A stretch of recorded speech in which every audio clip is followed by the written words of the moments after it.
get started. My name is Laura Marie Bernard. I am a corporate board member at ANHW. We are very glad to see that you're at our very first ANHW corporate board level webinar. So you are part of a beta group, and Pema, with her great generosity, has agreed to be part of our guinea pig situation here.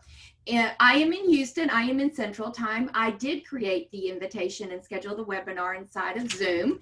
And Zoom did notice that I was in Houston, and they did send out a Central Time zone.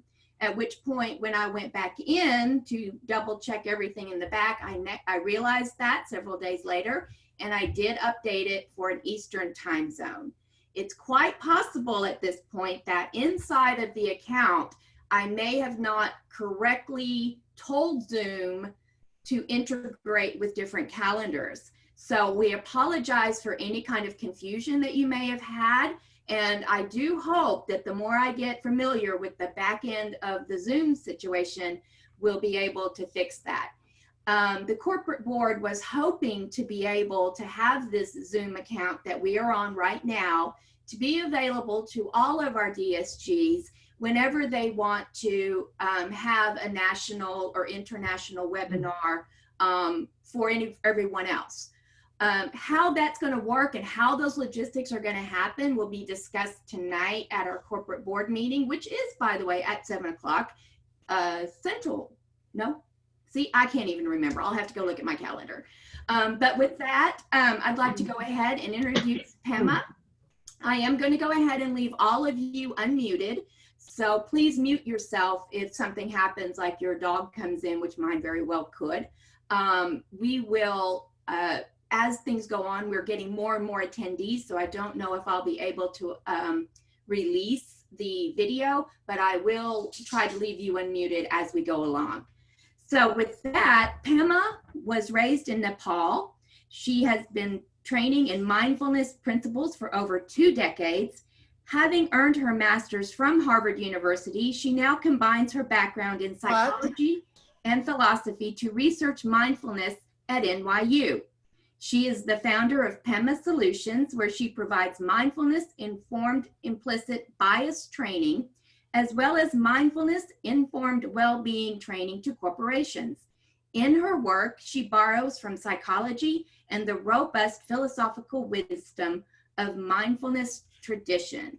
And with that, Pema, I'm going to mute myself and you have the floor.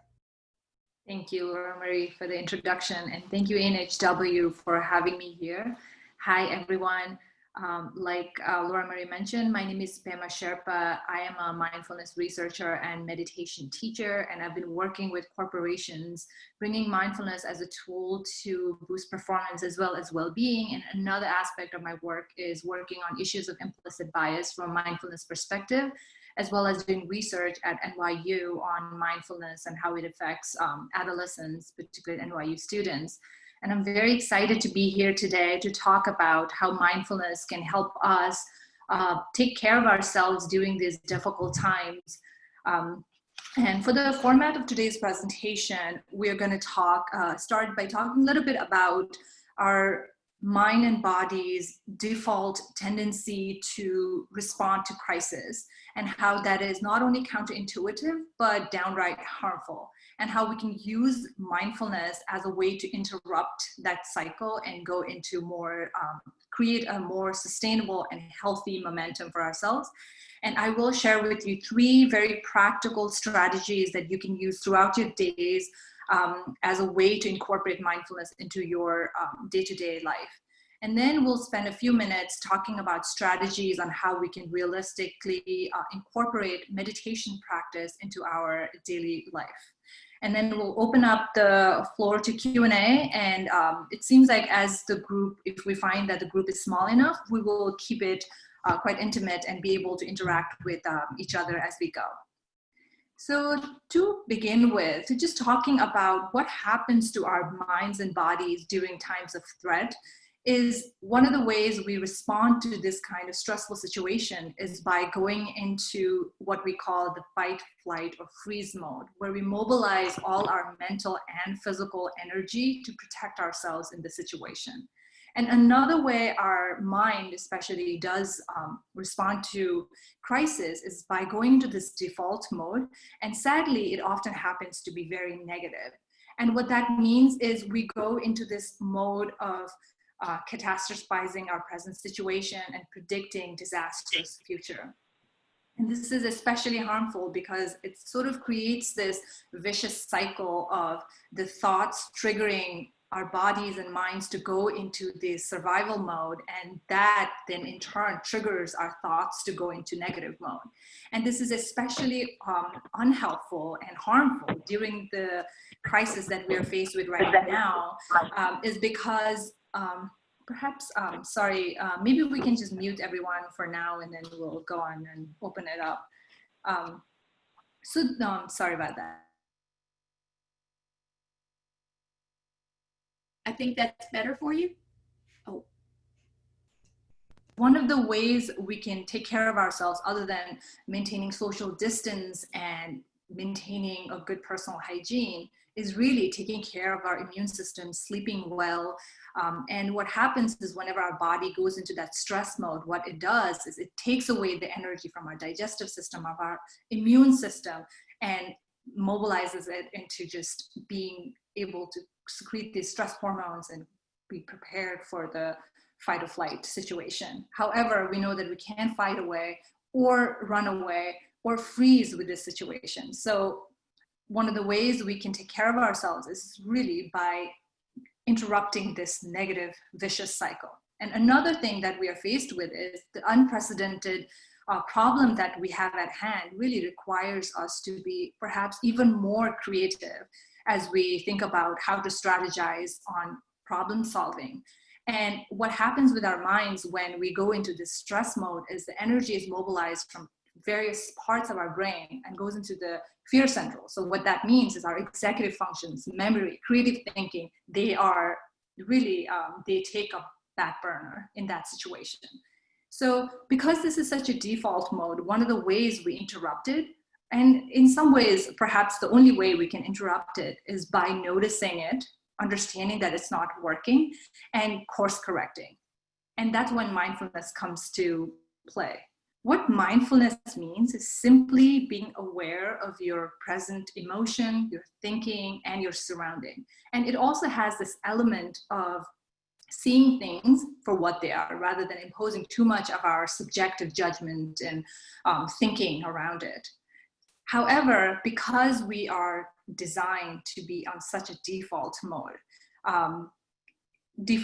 of negative thinking and being triggered by fear, it sort of requires some strategy and some practice to be able to now be and think in a new sustainable way. So the three strategies I want to share with you, I'm hoping that helps you sort of create that new momentum.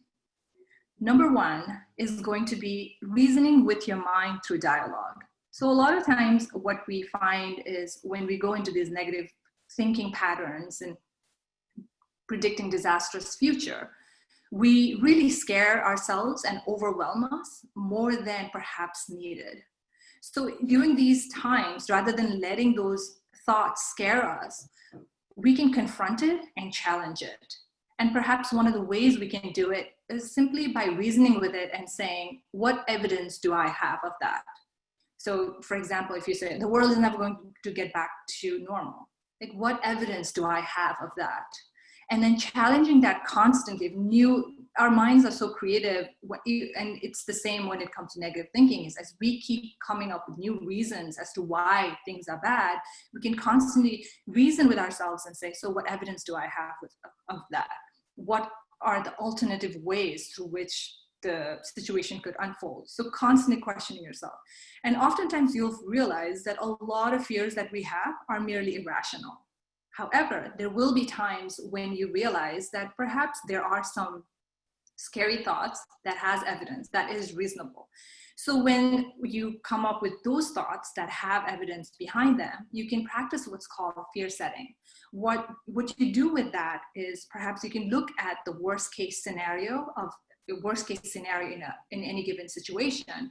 And you can say, if that happens, will I survive? What would be my strategy? What would be my course of action? And inevitably, you'll find that there are situations within that circumstance that are beyond your control. And then that's where we have to practice what's called acceptance. And acceptance is not so much that all of a sudden you think it's okay and it's a good thing, but simply that you accept it for what it is. And I like to think of an example. I am in New York, and that's sort of like the winter in the East Coast, right? It happens. It just is. I can resist it. I can fight it and be miserable all winter, but nothing's going to change. And another way is I can continue to dislike it and like spring and summer better, but I could accept it for what it is and then just move on with my life and take at least that level of resistance away. So a great way to rehash the strategy is to reason with your mind with dialogue, talking to your mind and reasoning with it. The second strategy, and this is particularly helpful when at times we are so overwhelmed with emotions, and these days it's particularly the case where there's so many triggers. It could be the national news, but it could also be our friends and family putting up stressful news on the social media platforms in our conversations, or like going out on a walk, somebody not maintaining distance and not having a mask on. So there's so many triggers out there. So being able to reason with your mind sometimes might not be accessible, particularly when you overcome with pretty strong, overwhelming emotion. So what you can do in those moments is to communicate safety through the use of breath. And it is very simple and often even sounds simplistic, but when you practice this, it is extremely effective. So what happens to us when we get overwhelmed and we might panic, right? The way it manifests in our body is by our heart beating faster, maybe our breath gets shallow. So in that moment, it's as if our brain is saying that I don't have the leisure to breathe. So in that moment, simply stopping yourself and taking deep breath, going against the current. And what that looks like is doing sort of a belly breathing, where you breathe in through your nose, filling up your stomach like a balloon for 4 seconds. So you take it very slowly, and then you release with your mouth for 8. And the two ways it communicates safety to our minds is, one, this kind of breathing is called vagus breathing. So when you do this kind of breathing, you trigger your vagus nerve, which then triggers the parasympathetic nerve, which many of us might know that it's the nervous system that is most dominant when we are in rest, when we are relaxed, when we are safe. So that is a way to trigger that nervous system. And another way we do this is by communicating to our mind that, no, we don't need to feel threatened.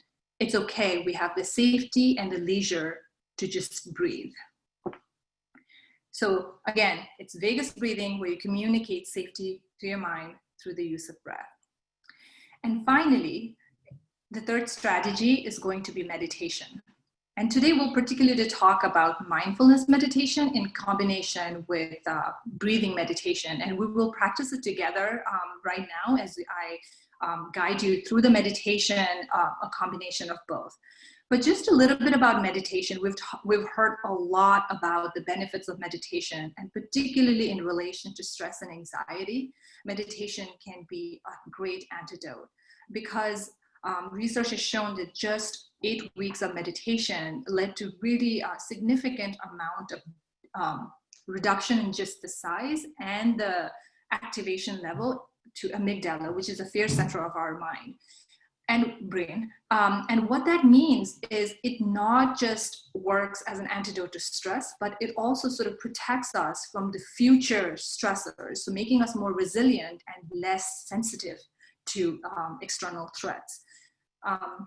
And mindfulness meditation in particular, what we do with it is practicing being in the present. And how we do that is through the use of our 5 senses. So be present with the sound, the sight, the smell, and the tactile sensations. And as we do that, we might notice that there are sounds and sights and smells that are pleasant and that are unpleasant. But within this practice, what we do is we take away the judgment. We will have the urge to say, that smells good, or that doesn't smell good. But we try to not put that label in, but to simply have these senses as it is without putting that subjective judgment in it. And then we'll move on to do breathing meditation, which is a great thing to do because it allows us to just have our breath, because we're breathing at all times anyways. So using that as a way to just be present, because our mind cannot just completely stop thinking. So what you're doing is you're giving it an object that is acceptable in that moment. So just focus on the breath. And then there are not that many practices that we can do where within such short period of time, we get to know our tendencies and our triggers so well. So you'll constantly realize that you stray away with thoughts and then you bring yourself back. You stray away with thoughts, you bring yourself back. Within a few minutes, you get to see your mind so clearly. And also as you keep bringing yourself back, you practice this, you practice focusing on the present. And each time you bring yourself back, you practice what's called non-judgment, because it's easy to judge yourself and think, oh, I'm just supposed to meditate for 2 minutes, and here I am already getting distracted, right? So in that moment, if you catch yourself judging yourself, you drop that judgment and come back to breath. And then if you catch yourself judging yourself and judging yourself about judging yourself, you again drop it and come back to breath. You just keep doing that over and over again. And that is a great practice to self-acceptance, non-judgment, but also, again, being in the present. I did this practice with somebody who actually got affected by COVID. And even the person realized that in the moment, there is safety. Even as we're suffering, there is safety. So being able to communicate that with our minds is extremely powerful. So on that note, maybe we can all practice a little bit together so you can get a taste of it and then ask questions about your experience or anything that comes up for you. So we will start by just taking a very comfortable posture. If you're sitting on the floor, you can continue sitting on the floor. If you are on the chair, that's perfectly fine. The only thing is if you have your feet on the ground, if you're sitting on the chair, try to keep it planted so you feel safe and grounded. And then assume a sustainable posture that's comfortable to you, where you can stop thinking about your posture for a little bit during the course of the meditation. And you can take your palms and rest it on your thigh. And I'm going to ring the bell. And slowly you can close your eyes, and we will start when the bell goes off. And then same with when we come out of the meditation, I'll ring the bell and we'll come out of the meditation. So here's the bell.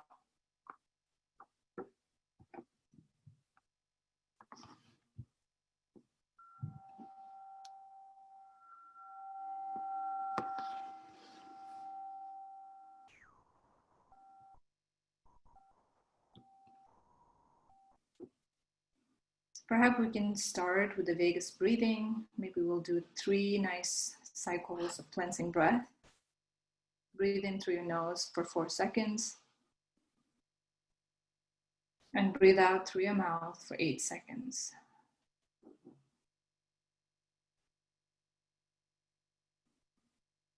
Again, breathe in through your nose for 4 seconds.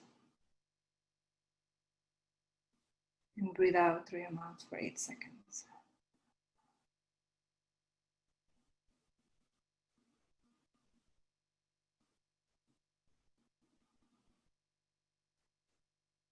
Breathe in. Breathe out. And slowly bring your attention to the sound around you. Whether it's very obvious sound, like the sound of my voice, or subtle sound, like traffic far away, or birds chirping, or simply the absence of sound.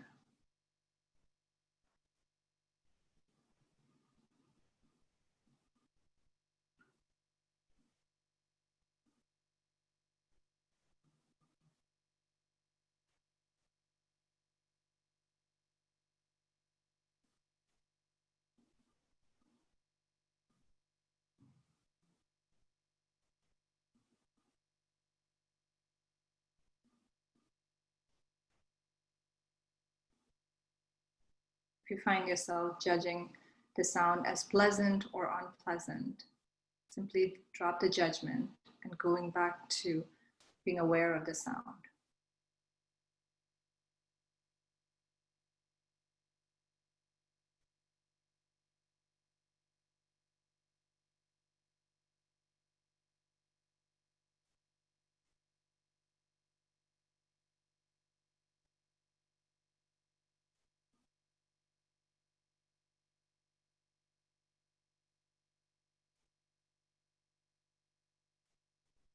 Now slowly bring your attention to the tactile sensation.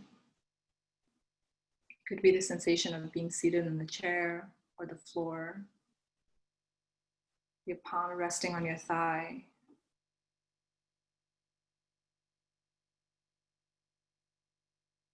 the fabrics on your skin,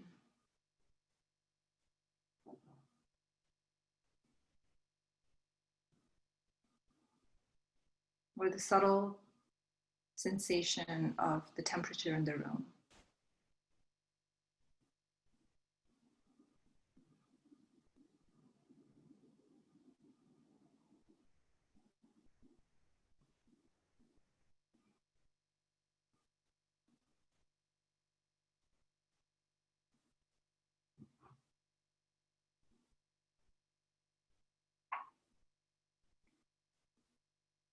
And slowly bring your attention to the sense of smell. Perhaps it's the smell of the meal you cooked earlier, the products that you have on, or merely the absence of smell.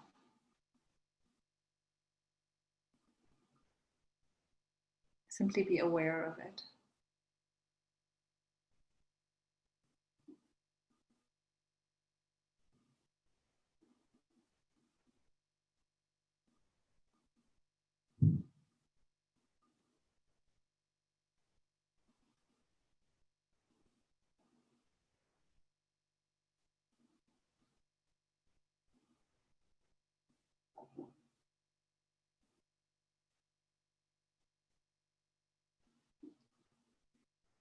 And slowly bring your awareness to the sense of taste. We might not be eating anything actively right now or tasting anything, but still you'll realize that you can have subtle taste in your mouth or the absence of it. Just be aware of that taste sense.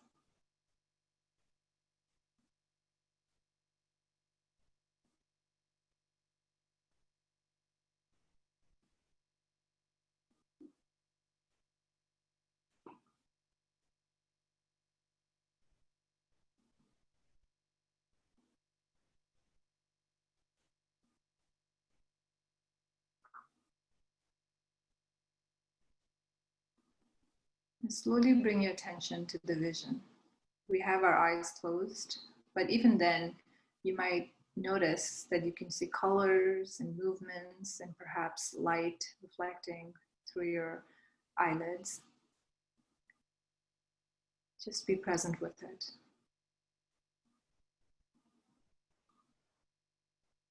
If you catch yourself thinking, this is pretty colors, try to leave the judgment. Or same with unpleasant judgments you might have, just drop it. Simply be aware of the vision.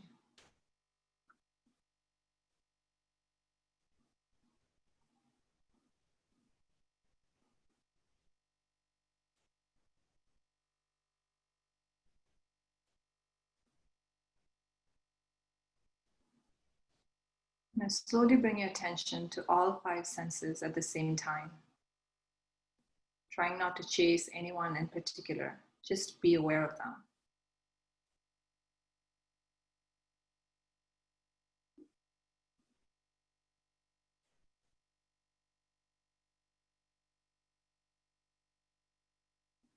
You'll find that it's quite difficult to be aware of all 5 senses at once.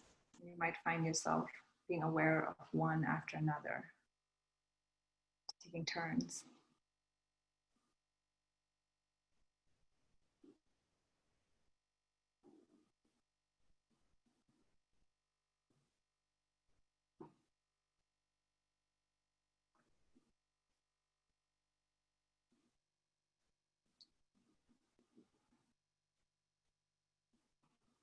Now slowly bring your attention to your breath, the feeling of cool air going through your nostril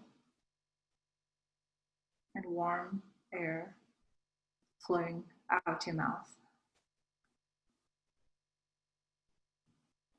Try not to exaggerate your breath by making it any deeper or more shallow. And try to just breathe naturally.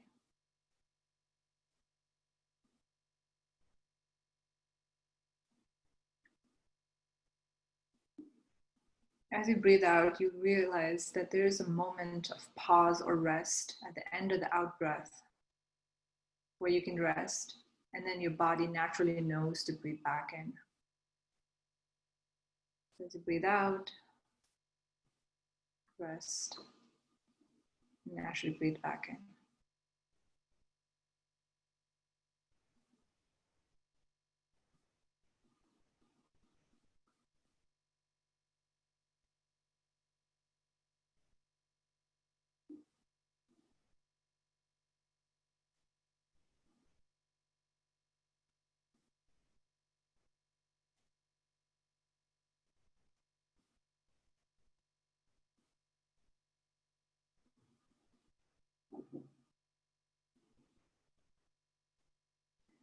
As you keep focusing on the in-breath and the out-breath, you might notice getting distracted by thoughts, the past or the future.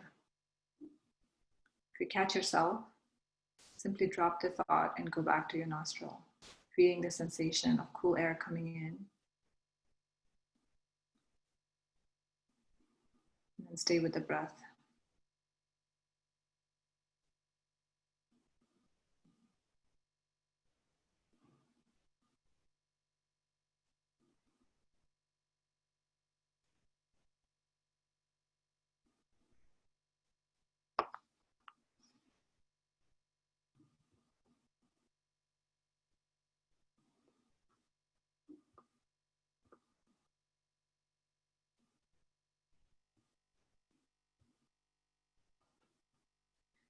Now slowly bring your attention back to your body,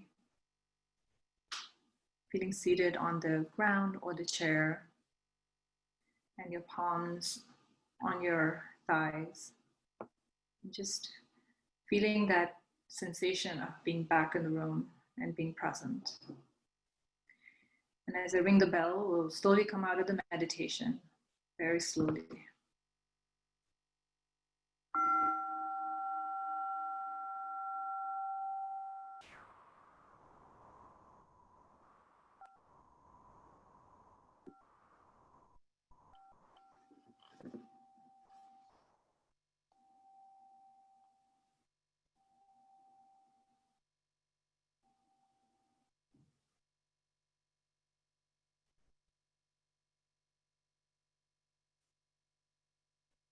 How is that for everyone? Laura Marie, if you can please unmute everyone, that would be great. Since we only have 16 participants, we can have more dialogue. Yes, they should be able to unmute themselves now. And maybe if people want, we can even have videos, since we only have 16 participants at this point. I think the confusion of the timing really, people are probably still expecting that this is going to be at 1 p.m. Right. Honestly, we will get the video up if I can figure out what buttons to push. Okay. So everybody's unmuted at this point. How is that for you all, the meditation?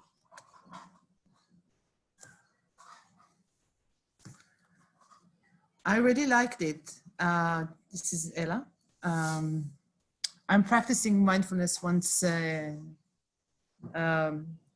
few months now, but I'm unable to do it regularly as I wanted, as I wish for. And actually the way you led the meditation was very, very good. It was very easy to me to get into it. And so thank you. I'm really grateful for that. Thank you. Anybody else? would like to share something about their experience with the meditation. Thank you, Pema. This is Joanne in Lake Tahoe, California. And I actually have had a mindfulness practice for the past few years. And during this time, as I've gotten busier, I realized I've been letting it lapse some, which is one reason I signed up for this, is I thought I need to get back into my regular mindfulness practice. That's great. Thank you for being here.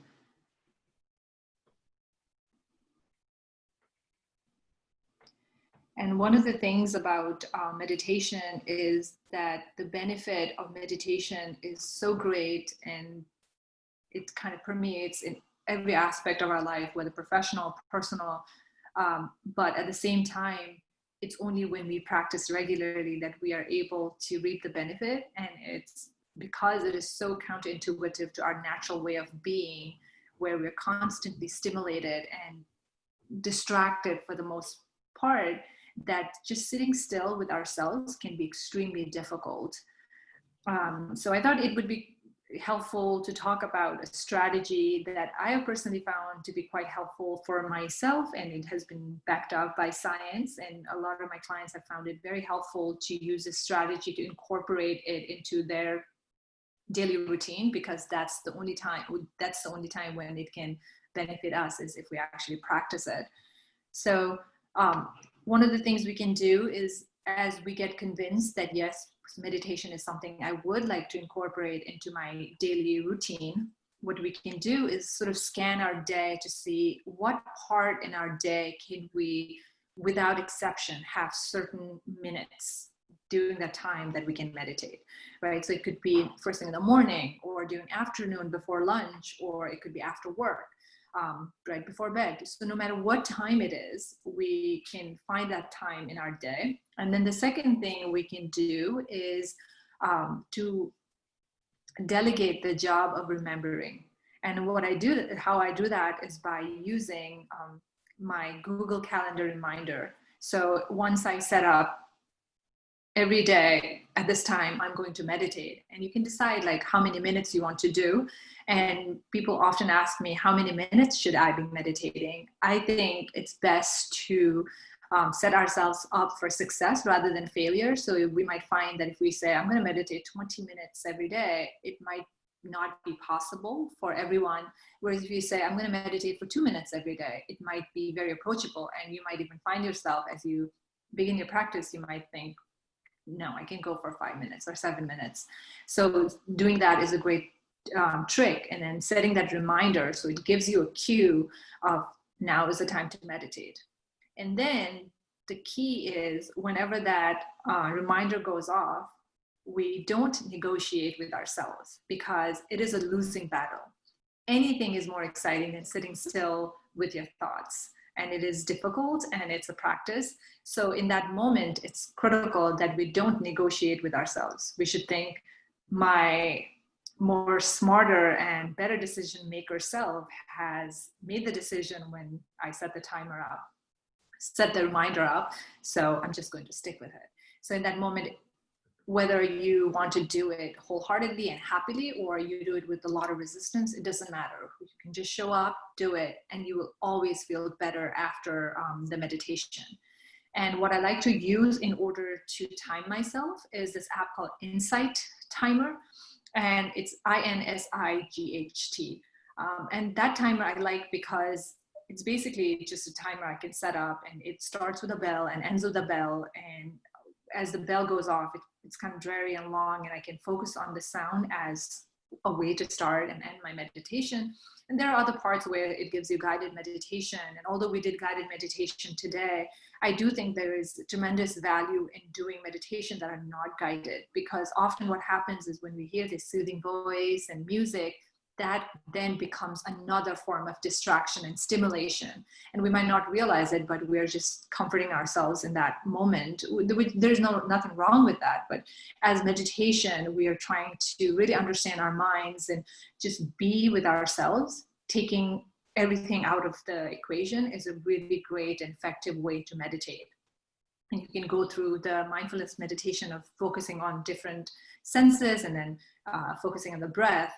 but not having anybody guide you is a great and effective way to do it. And then when, so you use timers at the end, it gives you these consecutive days. What it means is that you completed day 1, you completed day 2, and that serves as the reward, because you do it, and then at the end of, let's say, 47 days, you're not going to miss one day and break the streak. So it becomes this like funny reward system that you can apply. So again, to rehash, the strategy is first finding a time in your day, setting a reminder every day, not negotiating, use Insight Timer to practice as well as to reward yourself. So using that strategy, I have found, has really helped me simplify the practice and not make a big fuss of it and just do it. So that was our presentation, and just to rehash a little bit of what we talked about today. We talked about the default mode in which our mind and body responds to crisis or threat. It's through the approach of going into fight, or freeze mode, and also going into the ruminating, into negative thoughts. And then we also talked about how that is not only counterintuitive, but also downright harmful, particularly in light of the crisis that we have at hand now. And we also talked about how mindfulness can be the approach to break that momentum and begin a more healthier momentum.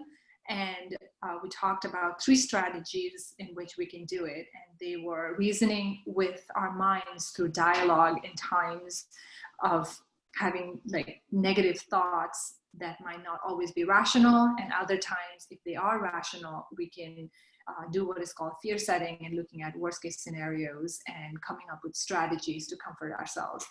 Second, we talked about communicating safety with breath, where we talked about vagus breathing in through your nose for 4 seconds and breathing out through your mouth for 8 seconds. And lastly, we talked about meditation and how we can do mindfulness meditation combined with breath meditation. And then we talked about strategies on how to incorporate that into your daily life, which will involve knowing when you want to meditate, setting a reminder, not negotiating, practicing with Insight Timer, and rewarding yourself with those consecutive days that you get. And that was it. And we are now going to open up the floor for questions. Thank you everyone for being here. And we already have one question. How often do you meditate every day? I often meditate twice a day, but not necessarily this is something everybody has to do. But it's very helpful to start your day with meditation, because oftentimes if you just wake up and go into your to-dos and just go by the motion, we find that we can't really be intentional about how we want to direct our days. And that might involve both in terms of our mental clarity, but also like in terms of productivity and being able to be very intentional about how we spend our times. And in the evening, and I think this is particularly relevant now that we are constantly in our homes and there's not that many transitions between our days, it's very helpful to use meditation as a transition. So at the end of the day, after work, you can take deep breaths or meditate as a way to say, this is the end of the work day, and now I'm beginning the evening time, because I think both work and rest time has taken toll because of the lack of transition in these days. We have one more. I hope, Salom, I hope that was helpful. And you can yes, practice. Yeah. Great. So you can practice like once or twice, and then also with the actual other strategies, you can practice it throughout. Even as you get like emails, sometimes I have people tell me that when they get new emails, they get a little trigger, and then using that breath to calm yourself can be very helpful. Ella asks, what tips do you have in order to become friendly with the disturbing thoughts that come up during meditation? That's a great question. And it happens a lot where we have disturbing thoughts. I think two things that really help is one, just being curious about where the thought is coming from, and depending on how intense it is, like if it is a full-on negative thought that requires some paying attention to and comforting, but other times it's just nagging thoughts. In that case, just being non-judgmental and dropping it as thought. It is as you could have like positive things, positive emotions that distracts you about like excitement of the weekend plans. It could be negative thoughts of like worry about the future. So at least in that time of meditation, what we can do is just drop all the judgments. Because at the end of the day, thoughts are merely thoughts. They have no substantial value. So just addressing it in that way is great. But constantly also not judging yourself for having those thoughts, because these thoughts cause a lot of suffering, and it's easy to judge yourself and beat yourself up about having those thoughts. So not judging yourself and not judging the thought is a helpful way to go about it. Okay, and Pema, we have a question from Robin. What are the other mindfulness strategies that aren't about meditation, or is the word mindfulness code for meditation? They're very related. Meditation, mindfulness is the approach of, like I said, like being aware of your present, whether it's thinking, your thought, emotions, or your environment, being present with it. But because we are constantly taken away by these thoughts, in so many ways, we are not able to be mindful. So because we're going at such strong current, often meditation does become the most effective tool to sort of break that momentum and then start a new one. So one of the ways I like to think about mindfulness and meditation, particularly in terms of how these emotions sweep us away, is if we think of our mind sort of as a crystal, right? It's clear, there's not much to it, but as different lights are reflected on it, it becomes red. If you reflect blue light, it becomes blue. And that is just the nature of the crystal, right? The problem arises when it happens so often and the crystal never gets the opportunity to just be, that it forgets that it's a clear crystal. And now all of a sudden, all it knows and feels is it's red and it's blue. And that happens to us is when we have so many thoughts and emotions and we never take a chance to just be, that it becomes, I stop being, for example, Pema. I become just these thoughts. I become anger. I become stress or anxiety or jealousy. So in that moment of just practicing meditation where you can just be, you get that sort of glimpse of, this is me and these are my thoughts and these are my emotions. So meditation does become a very useful technique to become mindful of that. And when we are mindful of what our mind is, we're also more able to be mindful of what the environment is. However, there are many tools of being mindful of our own situation. Just being present and taking those moments to use our senses and be in the present can be another great tool to be mindful. But certainly they all involve being aware of our own mind and our environment. So whether we call it meditation or we just call it other exercises, there has to have some level of being able to discern between objective and subjective. I don't know if that was helpful.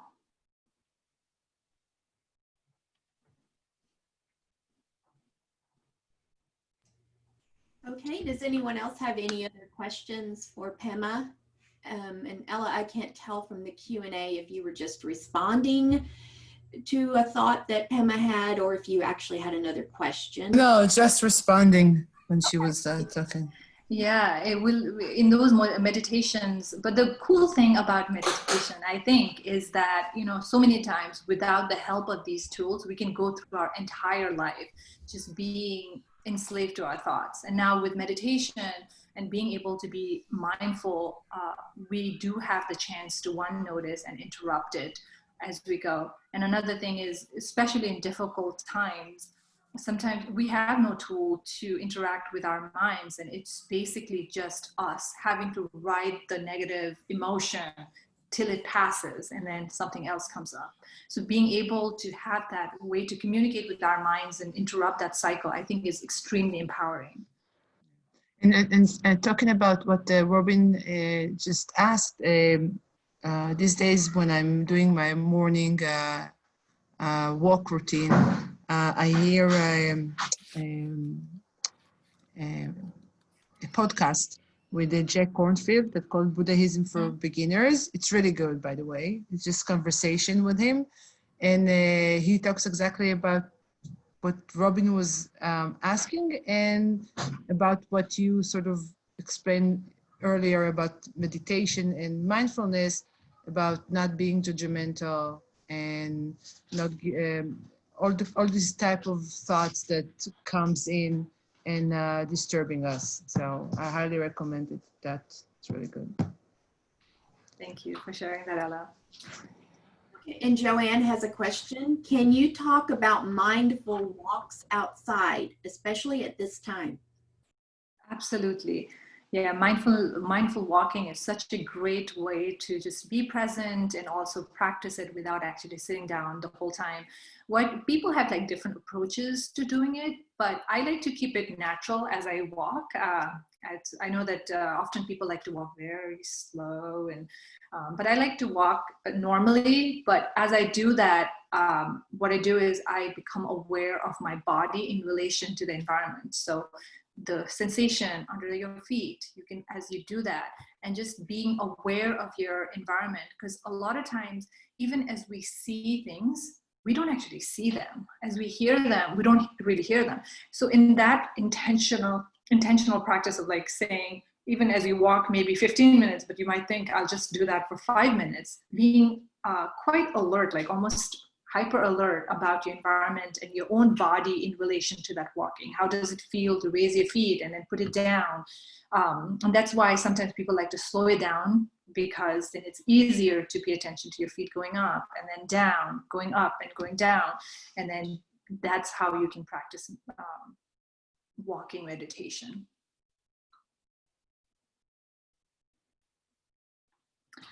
Salome has a question. Is there something like a mindfulness for work? Yes. As you know, people who work, who are constantly needing to sort of be creative, perform really well, oftentimes I found that being mindful of your work and being mindful at work can actually help you become hyper productive and get a lot done in shorter amounts of time. And the way you can do it is sort of maybe kind of taking that tool of meditation into work, and you can set a timer, let's say, right? So because if you give your mind the job of being focused indefinitely, it's just too overwhelming, it never ends, so you can't do it. So what I like to do is set a timer for a certain period where I say I'm going to just focus on one thing. And so then completely taking, let's say, emails or phones away from the equation and just being present with the work. Because a lot of times I've found that stress, even within work, comes from, stress basically is like you are doing what you don't want to do. You'd rather do something else, or you are where you don't want to be and you'd rather be somewhere else. That resistance is stress. So in that moment of deciding that this is where I want to be, and this is where I am, and this is what I'm going to do, can be quite energizing, and you can get into the state of flow. So using that meditation sort of technique to do focus work can be great. And there are so many aspects of mindfulness for work. And another one could be your interaction with other people, right? So as you are interacting with a lot of people, and especially nowadays, you can't have that one-on-one in person very much, so that communication can be really benefit from being mindful of other people's need and being more intuitive and being present, for example, in virtual meetings or phone meetings and emails. So that's how we can use mindfulness at work. Does that help, Salome? Okay, yes, absolutely. Thank you. Lisa has her hand up. Lisa, feel free to ask Pema whatever you like. Hi, Lisa.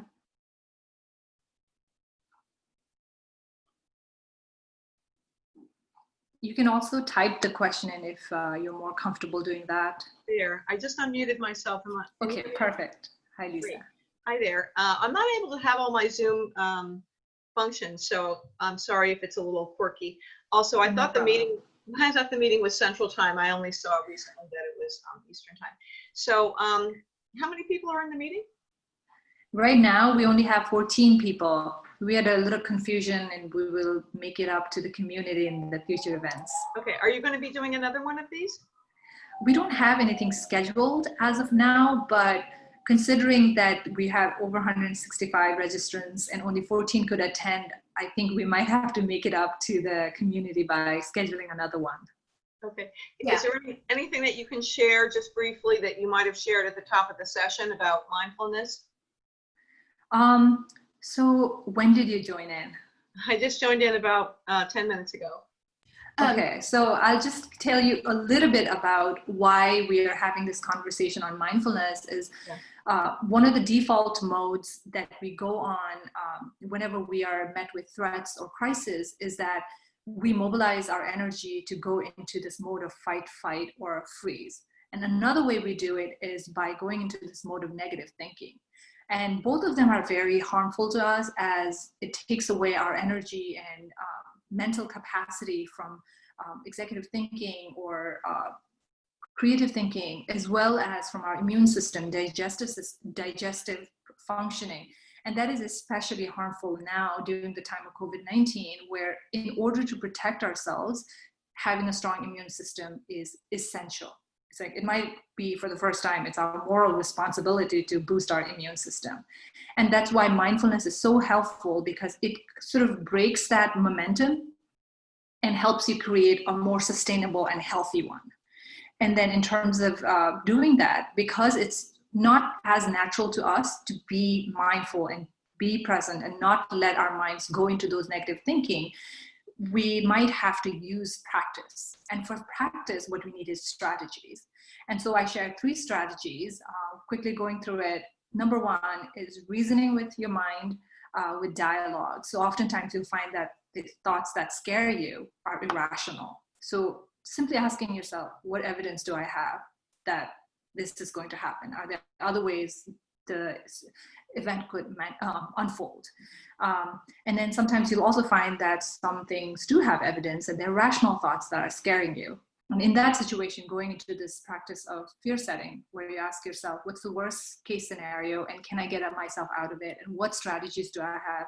And what are the things that are out of my control, and I just have to accept for what it is? And the second one we talked about was about communicating safety with your breath, where you practice vagus breathing, where you breathe in whenever you're overcome with overwhelming thoughts, simply breathing in through your nose for 4 seconds and breathing out through your mouth for 8 seconds. And what that does is triggers the vagus nerve, which then triggers the parasympathetic nervous system, which is the nervous system that's dominant when you are relaxed or in rest or safe.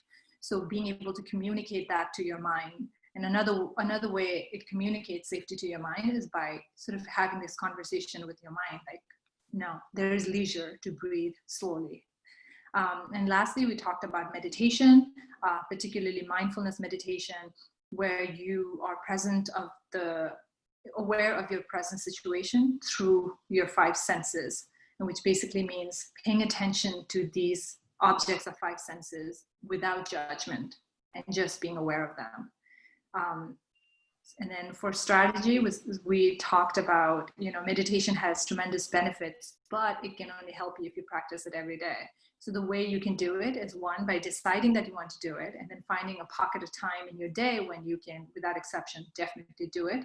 Then you can delegate the remembering job to your phone maybe, and then set a reminder. And every day that comes up, you don't negotiate, you basically just meditate, because any negotiation is going to be a failed attempt. You can't negotiate with yourself. Anything is more exciting than sitting still and being in meditation.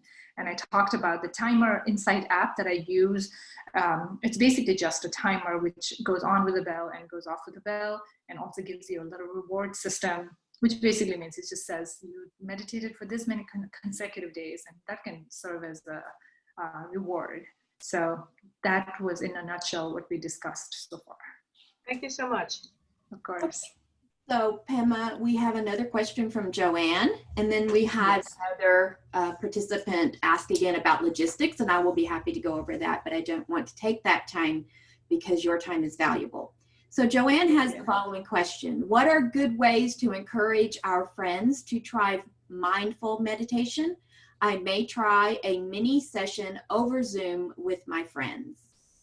Yeah, that's a great way to help people, but also to help yourself, because the more people, you know, emotion is such a contagious thing that when others are feeling a lot of strong emotions, it also kind of affects you. So one of the very selfless and selfish way to take care of everyone could be sharing your practice with them. And if you're planning to do that, simply, I think talking about your own personal experience can be a great thing. If you tell them that this has helped me in this many ways, I think people can see that and also trust you. So sharing your experience and then sharing your technique can be a great way to share your practice with your close friends. Okay, so I think we have all of the questions answered in the Q&A. We have all of the questions answered in the chat. So at this time, Pema, I think that if you want to take more questions, you can, or we can go ahead and wrap up and you can go on to your next appointment. Which do you want to do? It's all up to you. Thank you so much. If you have like last one or two questions, I can take it. And also you can feel free to connect with me on LinkedIn. That's the social media platform that I'm most active on. And we can continue our dialogues. Please feel free to like reach out to me if you have questions, as you deepen your practice, or if you try to share it with your near and dear ones and you have questions come up, please do feel free to connect with me. On LinkedIn, I'm Pema Sherpa. Okay, there you go. So with that, I want to thank Pema for being our very first webinar participant for ANHW. We have learned an awful lot during this session. We will be talking with our corporate board about making this available, of course, on our website for people to watch again. And with that, we will answer some of your logistical questions in an email or something, but basically what happened, for anyone who is concerned, Zoom did register the invitation in my time zone, which is Central. When we fixed that, it did go back out and it did say that it was going to be in the Eastern time zone. We realize that can be confusing, and we hope, if we're lucky, Pema will find time to do this again for us in another month or at another time. So thank you all very much. We appreciate your patience as we learn the backside of Zoom, which appears to be quite a bit more involved than being a participant.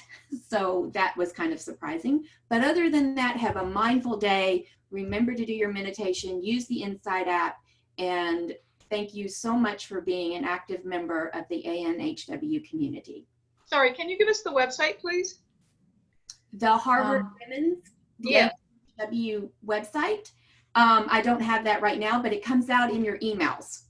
Okay, it is. All right, thank you so much. Okay. Now with that, Thank you, everyone. Thank you, Pema. Thank you again. And everyone have a great day. Okay? Bye now. Thank you so much. Bye. Very much, Pema. Bye.